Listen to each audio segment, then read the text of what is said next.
You've been taught your whole life that giving is virtuous, that kindness always comes back around eventually, that being the generous one in the room makes you the good one.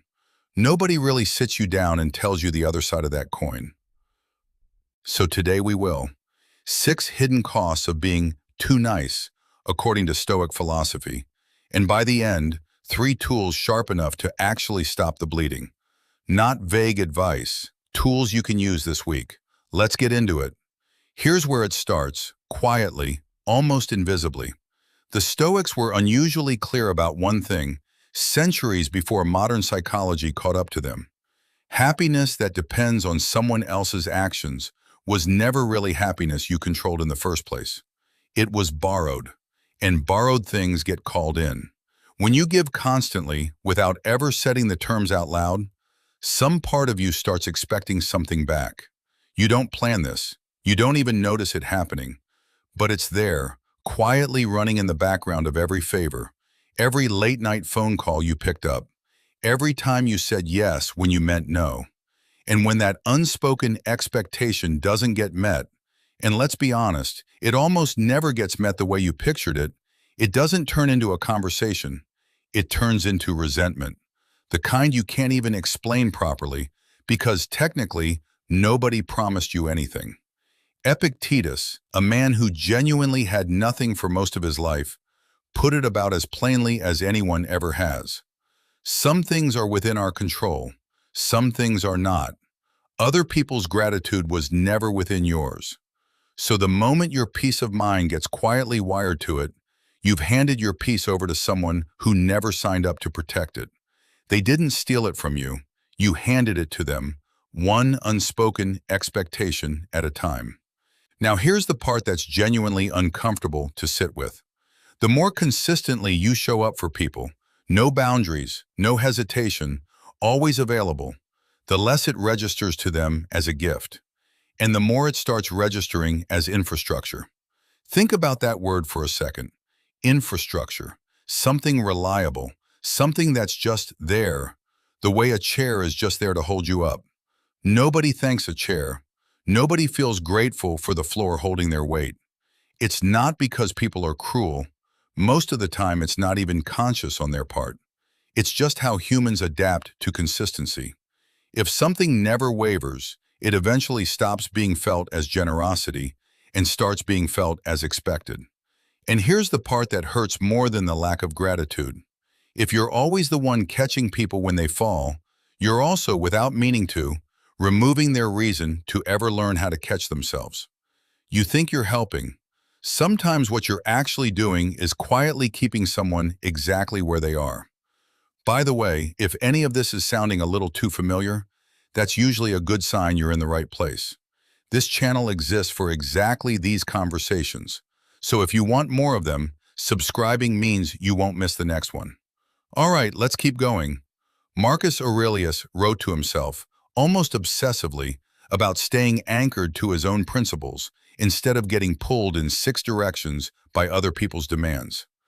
And there's a pattern here worth actually sitting with, not just hearing and moving on from. People who overgive aren't always just being generous. Sometimes, and this one stings a little, they're avoiding something. It's genuinely easier for a lot of people to fix everyone else's problems than to sit still with the parts of their own life that feel unresolved. Constant giving can become a very socially acceptable way to never, ever have to be alone with your own thoughts. If this goes on long enough, something happens slowly enough that you don't notice it happening in real time.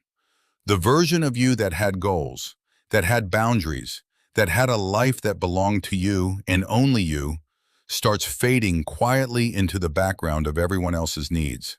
Not all at once, a little bit every single day, until one day you look up and you don't fully recognize the shape of your own life anymore. Seneca understood something about human perception that, honestly, still holds up perfectly today, 2,000 years later. Boundaries signal strength, and the absence of them, even when it comes from a genuinely good heart, even when your intentions were never anything but kind, tends to get misread. People calibrate how they treat you based on what they think you'll tolerate, whether they mean to or not, whether they'd even admit it to themselves. This is the part that stings the most, if we're being completely honest. The exact same kindness that was meant to build connection, meant to bring people closer, can, without any boundaries attached to it, quietly train the people around you to expect less and less resistance from you every single time. Not because they're bad people, because that's just what happens when something never pushes back. The fix here isn't becoming cold. It's not walling yourself off or turning into someone unrecognizable. It's the opposite, actually. It's making your kindness intentional instead of automatic. And here's the paradox nobody tells you. That shift, that one shift, makes people respect it more, not less. There's a reason, and it's a pretty consistent one, why people who overextend themselves so often end up surrounded by people who only show up when they need something.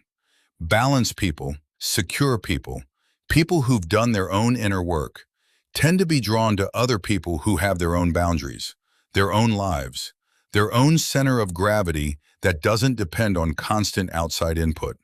People without limits, on the other hand, are far more likely to attract people who are specifically looking for someone with no limits.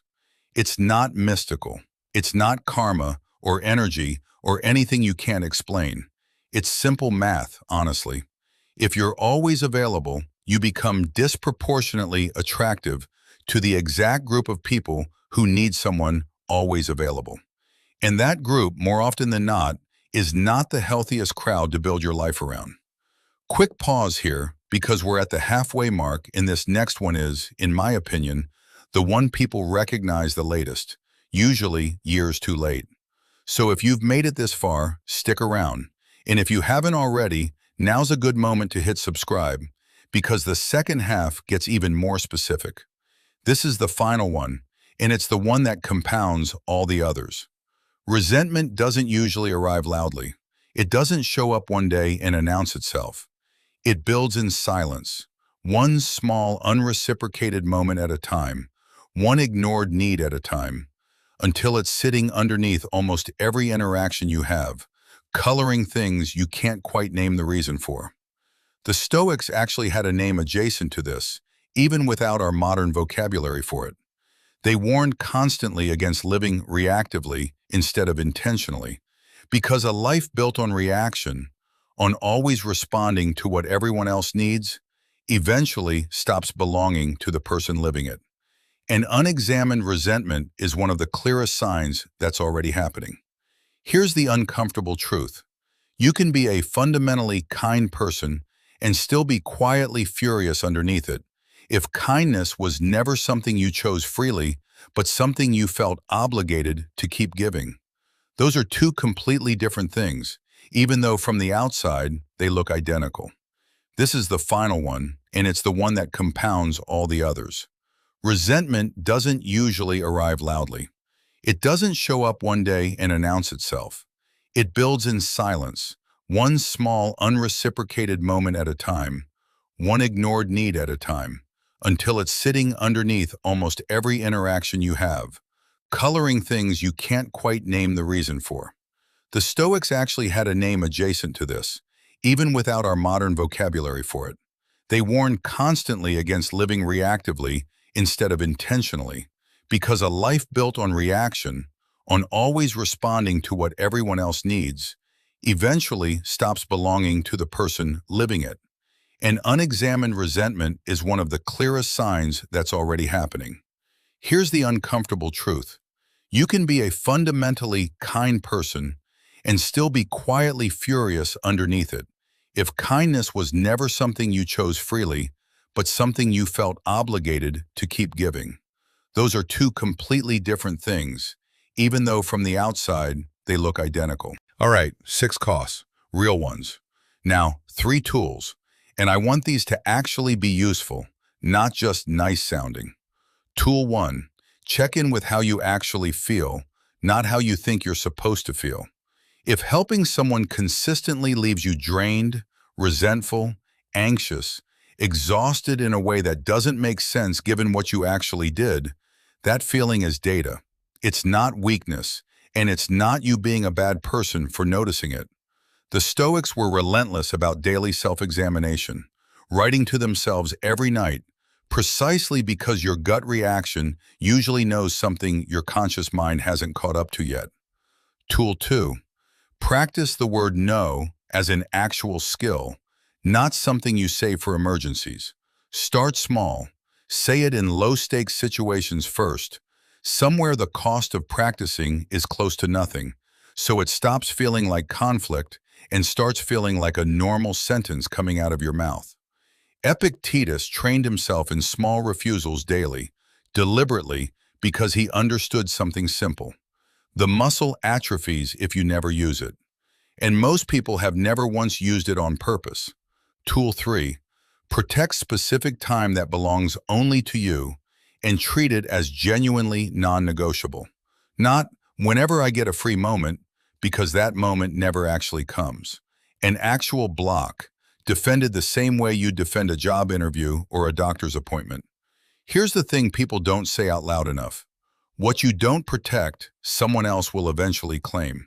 Not out of malice usually, just because unclaimed space in anyone's life tends to get filled by whoever's asking loudest. None of this means stop being generous. That was never the point, and it never will be.